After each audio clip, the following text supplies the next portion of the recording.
All right, folks. Welcome in to Pickaxe and Roll, brought to you by our good friends over at Superbook Sports. I'm your host, Ryan Blackburn at NBA Blackburn on Twitter, part of the Mile High Sports Podcast Network, and I am excited. Well, not really excited, but got to see the Denver Broncos win a game. That was very nice to see. Unfortunately, we're talking here about the Denver Nuggets and how they lose to the Cleveland Cavaliers. Final score 121-109. Not the greatest performance by your Nuggets, and got to be a little bit frustrating, I'm sure, after a couple losses on the road and lost 3 of the last 4, basically. And it's just not feeling like the honeymoon period for the season is definitely over at this threshold. And there is, I think, a lot to get through at this point. Look, I'm wearing my Jokic for MVP shirts. Let me apologize to all the Serbians out there. If you're following me on Twitter, you know that I could be pretty hard on Nikola sometimes.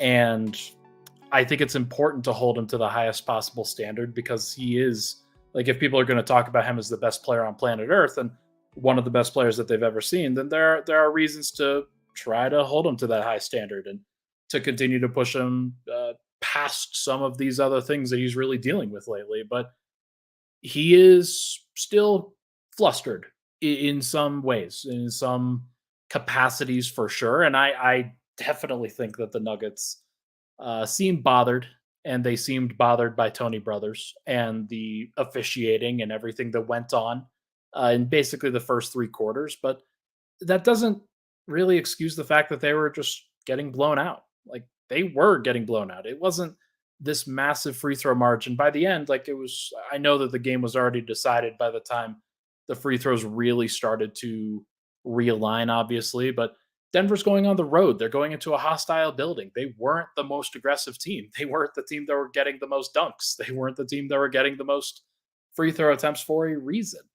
And I believe it's because that they weren't as good.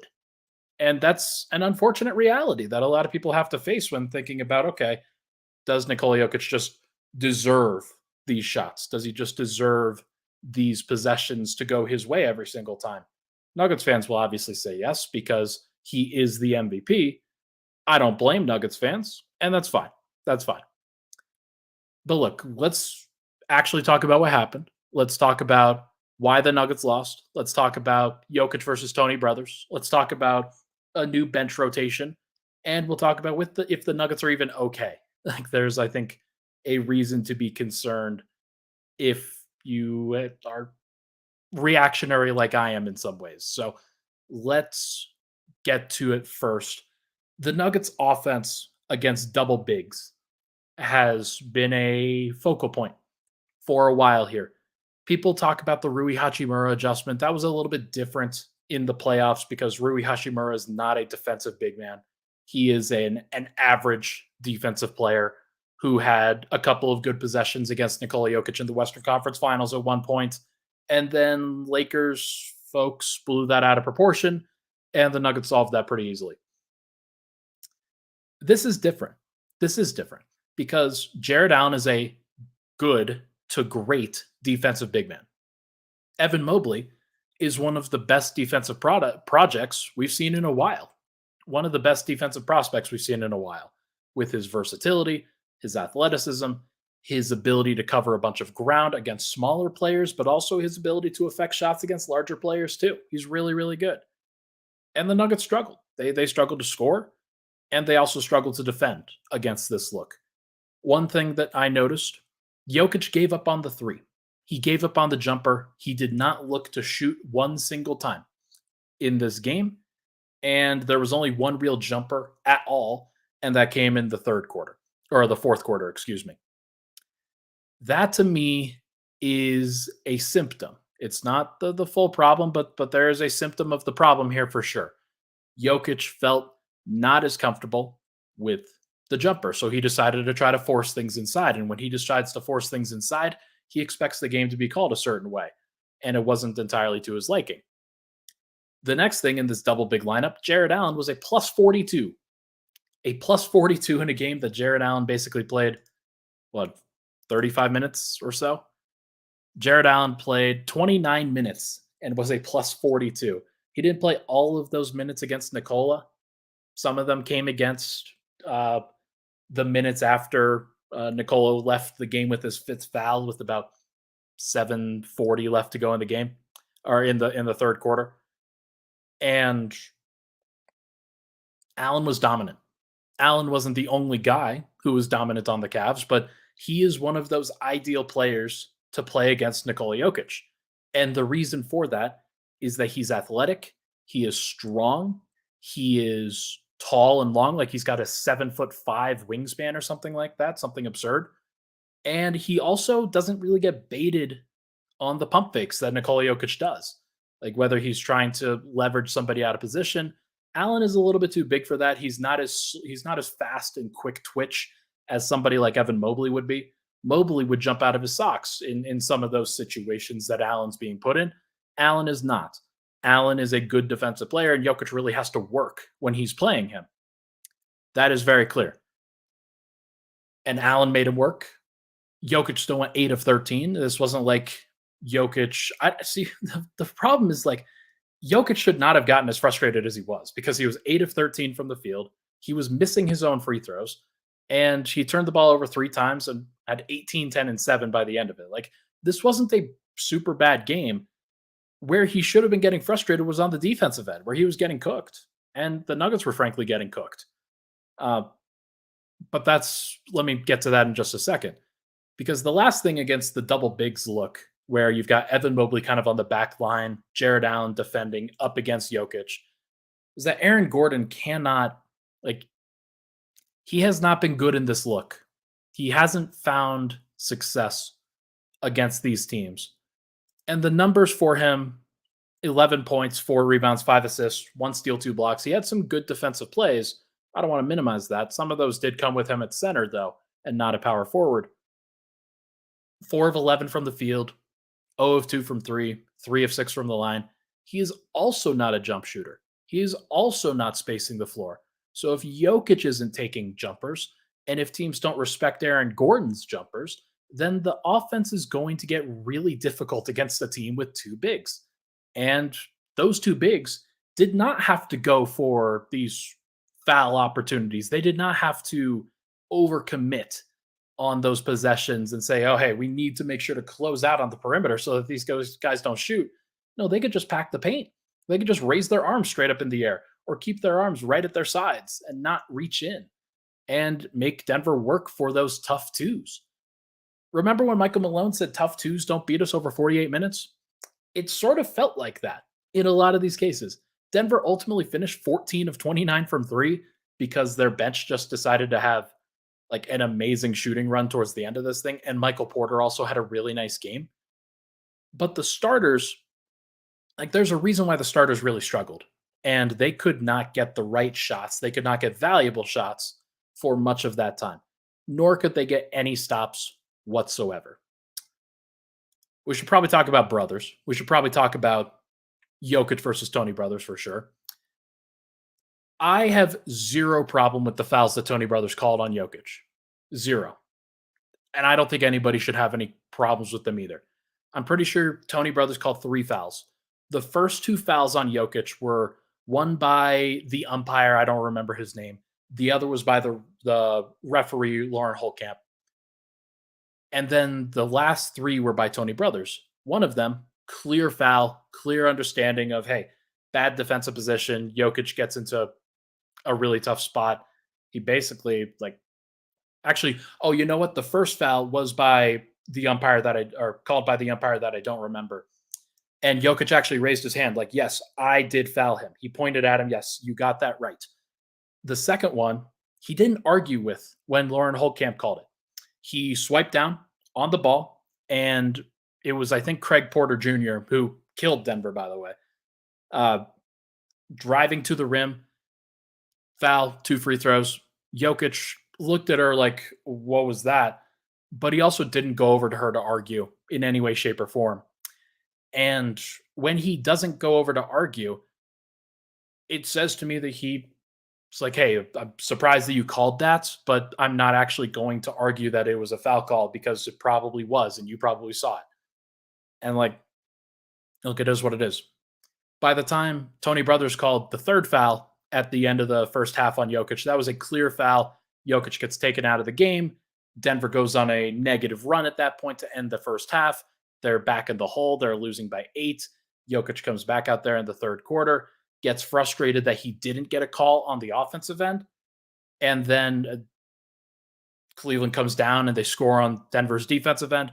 Next possession down, Jokic goes and draws an offensive foul by chicken winging Jared Allen. And it was a very clear chicken wing. You could see it very clear as day. And like Tony has to make that call, or else he is going to be accused of cheating. Like that's just how it is. It's very frustrating, I'm sure, to Nuggets fans to see him be the one to make this call. But I don't think that it was illegitimate. And then the fifth foul was, nobody can argue with the fifth foul. Jokic basically takes his elbow and smacks him in the side of the head, basically, and says, hey, look, I'm going to use my elbows to clear out with the ball. And that was a very deliberate motion and saying, I'm frustrated. I am going to do this. And obviously he gets called for the fifth foul. Then they upgraded to a flagrant because it was. I think that that's very understandable. Storm Surge asks, hey, Ryan, you really don't think Tony Brothers has a grudge against Jokic? I also don't think tech for hanging on the rim was warranted. I also don't think the tech on the rim was warranted. I think that Lauren Holtkamp was wrong for that. And look, it wasn't even really hanging on the rim. What Gordon actually did in that situation was he dunked and then he slapped the backboard. And Lauren Holtkamp saw that as an unsportsmanlike act. And look, that's her legislating the law. I haven't ever seen that called before. I assume that it is a technical by the letter of the law, but nobody really calls it. So it's frustrating. I understand. But on the other hand, the Tony Brothers grudge thing, look, the Nuggets were 18-7 in the last 25 games that Brothers has reffed. People look at this all the time. They look into these things after a narrative was set in 2017 and 2018. It's been 5-6 years since then. And I watched, so I was actually, this is something I have perspective on. When Tony Brothers reffed the game 3 in LA against the Lakers in the Western Conference Finals, I watched Tony and Nikola Jokic during that game. I watched them for sure. And they were having a cordial conversation for a lot of the time. And there were some fouls that Jokic didn't agree with. And he went over to Tony to discuss things. Tony was receiving him very well. They were having a cordial conversation very clearly about the calls and how Jokic was trying to explain his side of the story. And then, you know what happened in game 3? Jokic, even though he had been in foul trouble for much of that first half, didn't get another called on him by Brothers, and Brothers was calling and ones for him in a lot of ways. The respect thing goes both ways. The grudge thing goes both ways. Tony doesn't like to be disrespected as an official either. And what Jokic does, especially when he's frustrated with a referee, is he will go out of his way sometimes to show up the call. And he has mostly been past this. This is more younger Jokic, younger version of Jokic that hasn't really, before he turned 25, basically. He hasn't done this in a while, but I think when Jokic goes out of his way and to use an elbow trying to clear out space on somebody, it's going to be very clear. Look, he's kind of losing his head, getting frustrated, and making an incorrect decision. And Tony is not going to stand for that, nor should he, nor should any official. And that's when a player is clearly losing their hold on the game. And Jokic in that moment was out of control. And look, people are going to want me to cape for Jokic because I'm a Nuggets guy. Look, I'm wearing the Jokic for MVP shirt that was sent to me by somebody from Serbia. I understand. I get it. I don't want to. I want to see this in an honest perspective. I thought that Jokic was in the wrong tonight. And I think that in a lot of these cases, with Tony Brothers specifically, I think Nuggets fans are seeing what they want to see. And I do not think that they are seeing reality. And I do not think that they will acknowledge that in a lot of these situations, Tony Brothers isn't the one even making these calls. And Nuggets fans are like, ah, Tony Brothers, screw you, just because he's on the floor, not because he's the one making the calls. Like Lauren Holtkamp was making the calls. The umpire who's reffing the game was making calls. And that is, of course, frustrating because people want to pin something on anything other than their player playing badly. Jokic played bad, especially on the defensive end. He was an absolute sieve on the defensive end, especially in the second half, trying to deal with the foul trouble, trying not to get his third and then his fourth and then his fifth or whatever. He was being taken advantage of every single time down the floor by the Cavs. And I know Nuggets fans don't want to see that side of the story, but it is there. And so I'm just here to try to be honest about it. Like, it doesn't change how I feel about Jokic. It doesn't change how I feel about this Nuggets team's future. Like, they're still probably going to win the title this year. It's just that it doesn't always have to look pretty. So it is what it is. Let's take a break. When we come back, we are going to discuss Michael Porter Jr. being Jekyll and Hyde right now, and then the new bench rotation that Michael Malone decided to try. But first, everybody, this podcast, as you know, it's brought to you by our good friends over at Superbook Sports. Did you know that you can refer a friend and earn a $50 bonus this season with Superbook Sports? Superbook is the most trusted name in sports wagering, and you don't want to miss their Refer a Friend bonus. All you need to do is click on the Refer a Friend link under your profile in the Superbook app and share that promo code with friends, and you'll get a $50 bonus for everyone who registers using your code. So win money wagering and win money referring this season with Superbook Sports. Visit superbook.com for terms and conditions. Gambling problem, call 1-800-GAMBLER. We'll be right back on Pickaxe and Roll.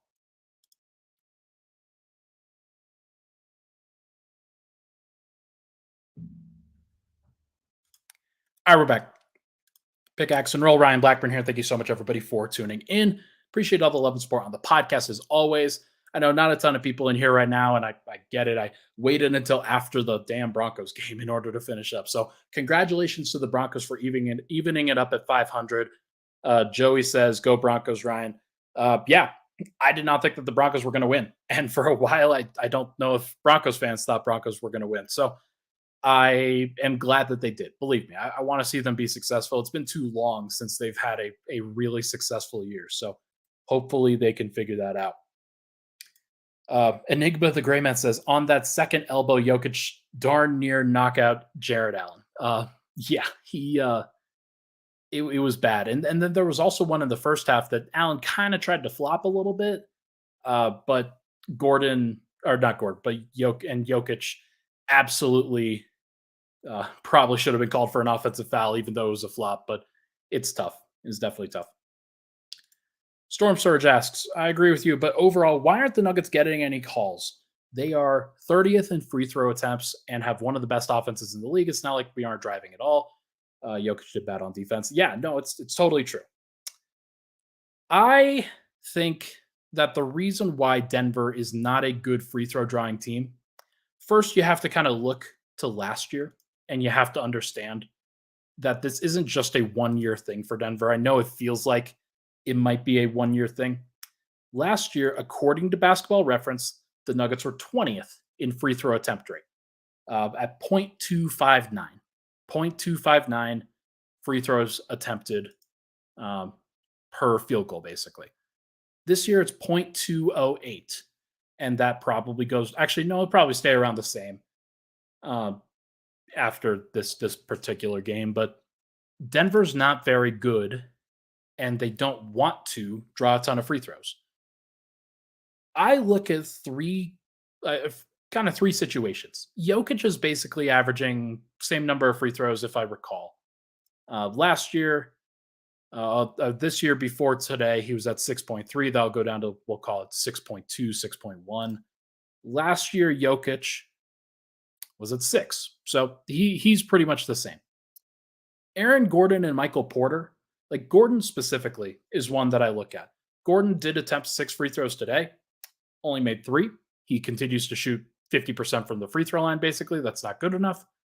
Porter was averaging about 2 free throw attempts per game last year. Now he's down to 1. That's not good enough either.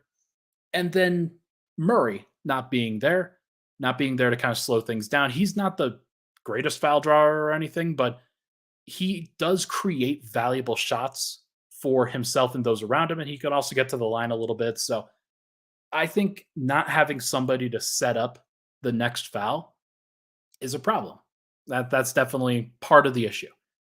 Denver's bench is another part of the issue. They are a massive, massive part of the issue for sure, because they don't really draw a ton of free throws.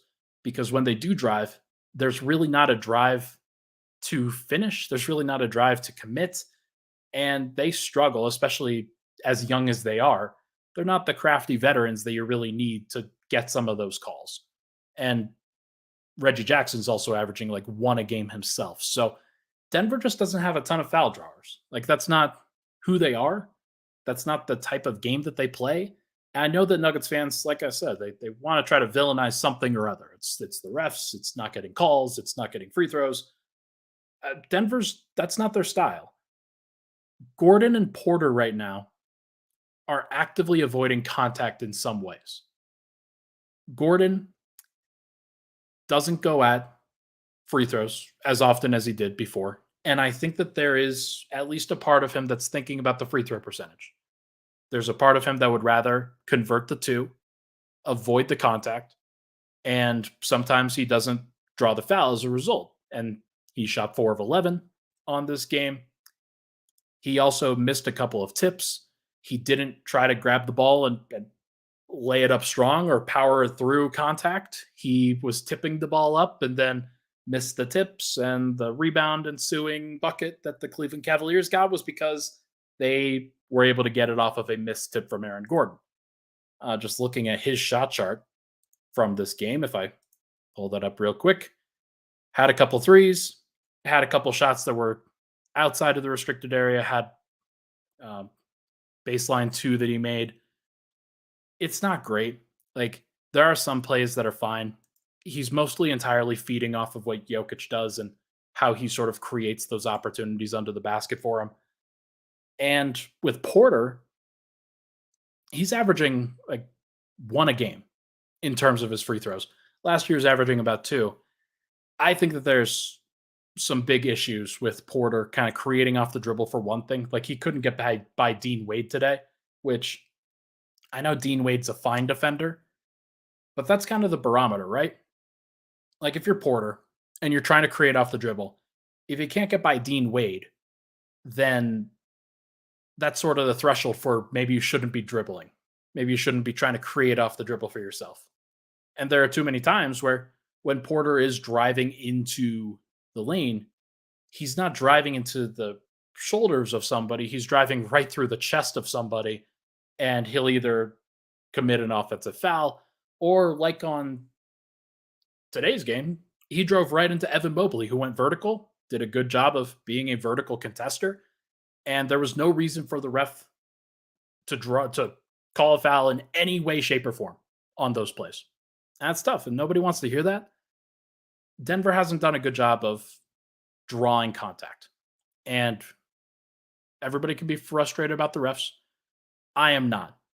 I just don't think that they really deserved it, frankly, in this game. Like, they just didn't. So nobody's going to want to hear that from me.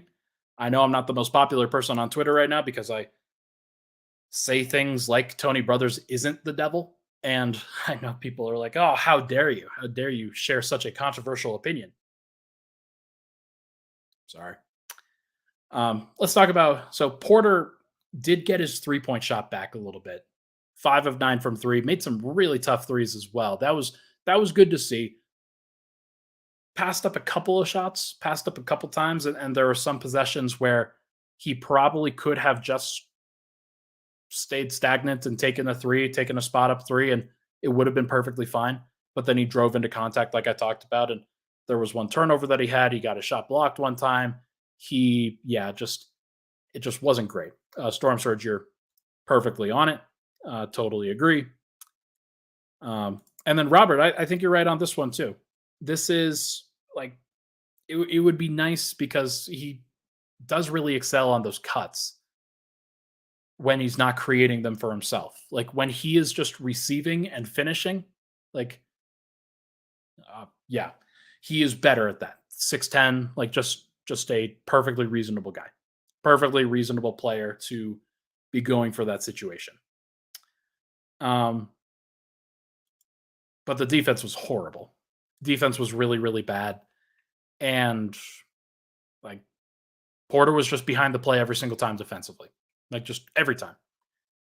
He had one steal. I don't remember when it was, but there were too many plays where he left Max Strus open or Turgis Niang or got back cut or just allowed somebody to drive around him, or he for some reason was switched onto Darius Garland trying to chase him around a screen, and he's just never going to catch up to Darius Garland in that situation, and Garland kind of knew it. And Porter in that like just wasn't good enough. And so for as much credit as he does deserve, Porter, for hitting the threes that he took, everything else kind of went to crap. And he's a minus 30 as a result of it.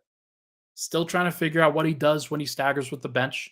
He can't just be a spot up guy, but Denver can't really run the ball through him consistently because he doesn't create well enough for others. He doesn't really see the floor well enough and doesn't really know where to get the ball in his spots within Denver's offense. Like I don't really understand it, but he struggles with that. And so Denver can't treat him as a number one option on their bench in ways that a lot of people could.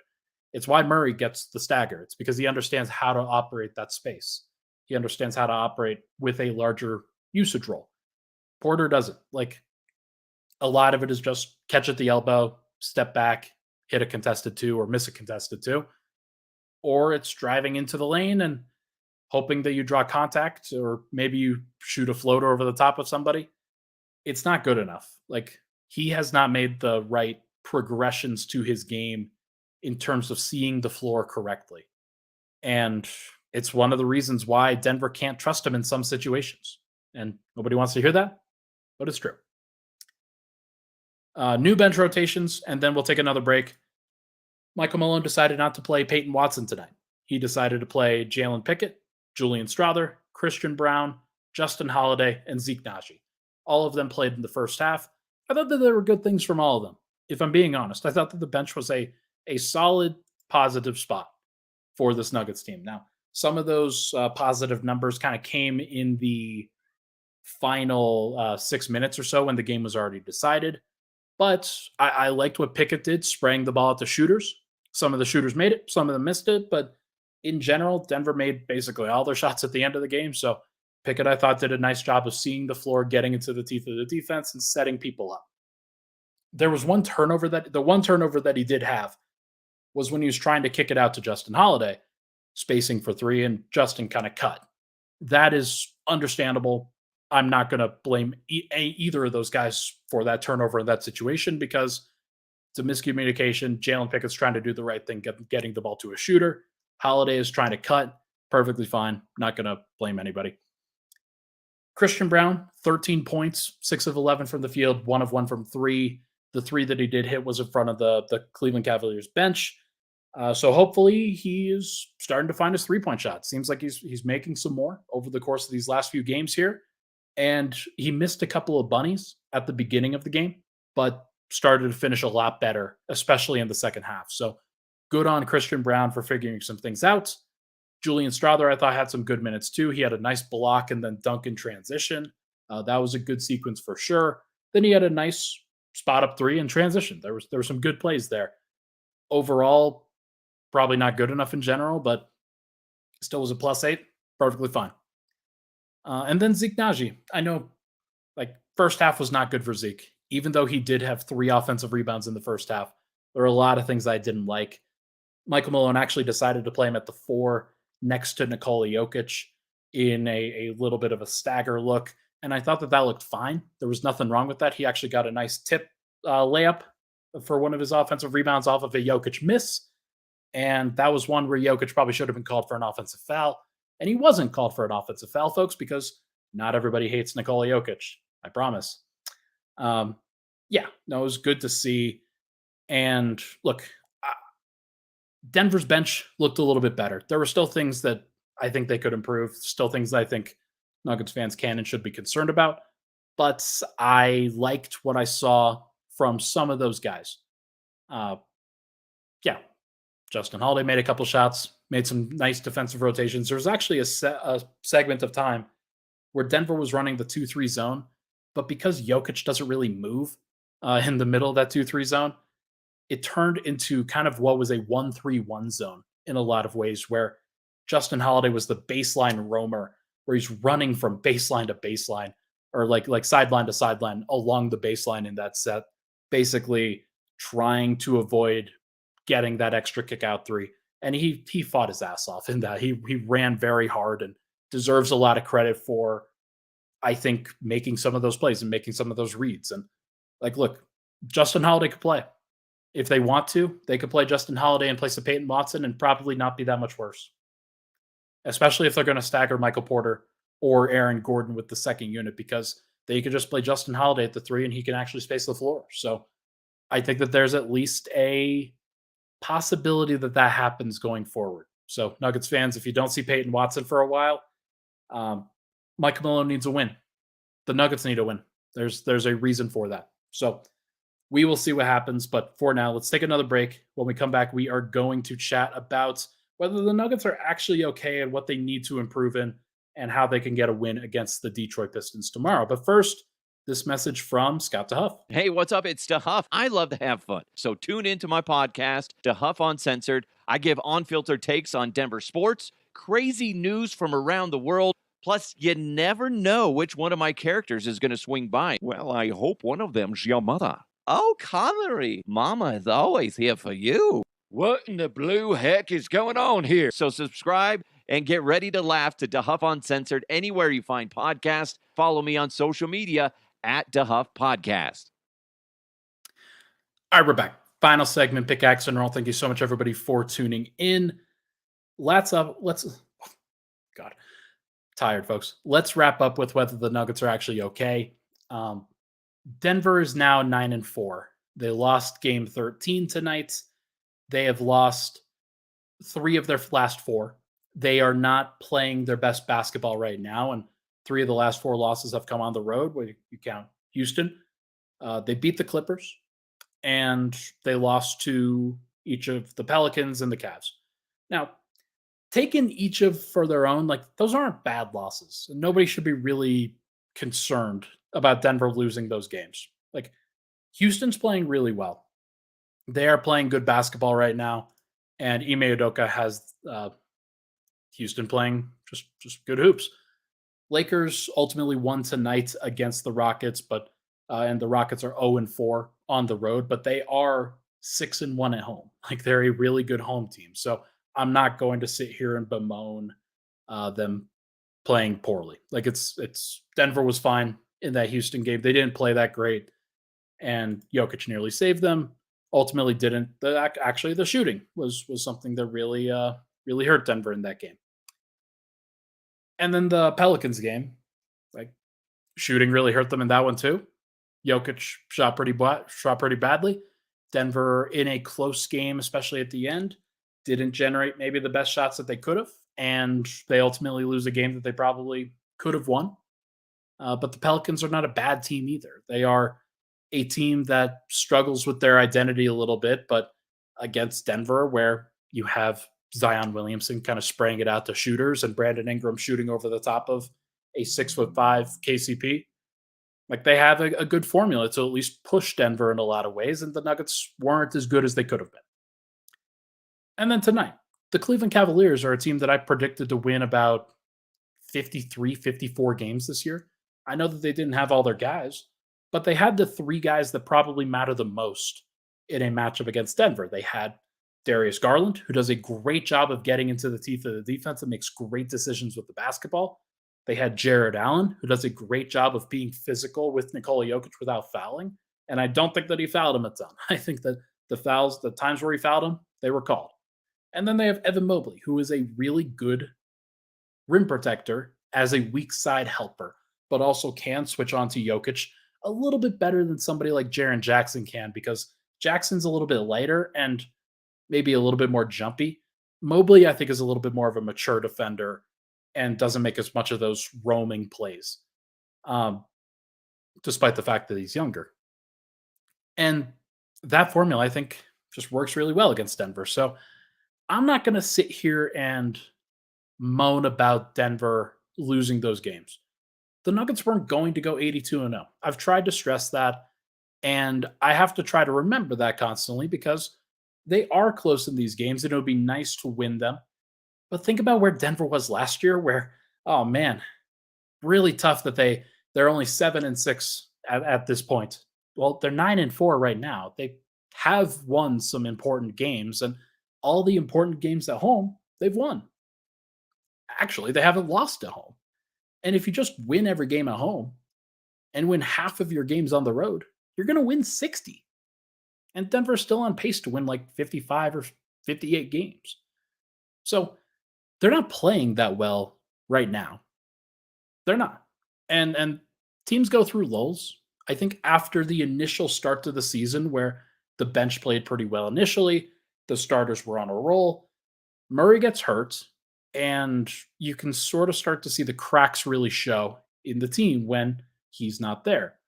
Maybe this wouldn't have been such a big deal if somebody like a Monte Morris was there, or hell, even if somebody like a Bruce Brown was here. That is where Bruce Brown really shines. It's not going to be a big deal, though, especially in the grand scheme of things where Denver, once Murray gets back, and it sounds like he's progressing pretty well, once he gets back and once he gets into gear, there's no reason why Denver can't just kind of go back to where they were rolling pretty consistently, where everybody doesn't feel like they have to pick up the slack too much, where Jokic can kind of going back to handling a normal load as opposed to the supersized load that he's been handling lately. And I think that in a lot of ways, that extra burden has affected Jokic, and he's probably a little bit frustrated. And I think some of that frustration clearly boiled over tonight. And once Murray gets back, everything's going to be fine. I really do believe that. So Denver's going to be okay. We've seen Christian Brown really improve over the course of these past few games. He has taken steps forward, and he looks more aggressive and looks more confident. And if he continues to do that, Denver will be good. Now, he's going to have to add some variety to his game. He's going to have to add a little bit more than that right-handed drive that he has. Like most of the time, if he can't get to that, he just kind of kicks the ball back out again. He has to come up with more finishes, and he kind of went to a couple of them and missed the floater that he had, but it was a nice self-created move in, I think, the end of the first quarter, beginning of the second quarter, somewhere around there. But he's got some variation that he can get to, and he will do a good job of reprising what Bruce Brown did.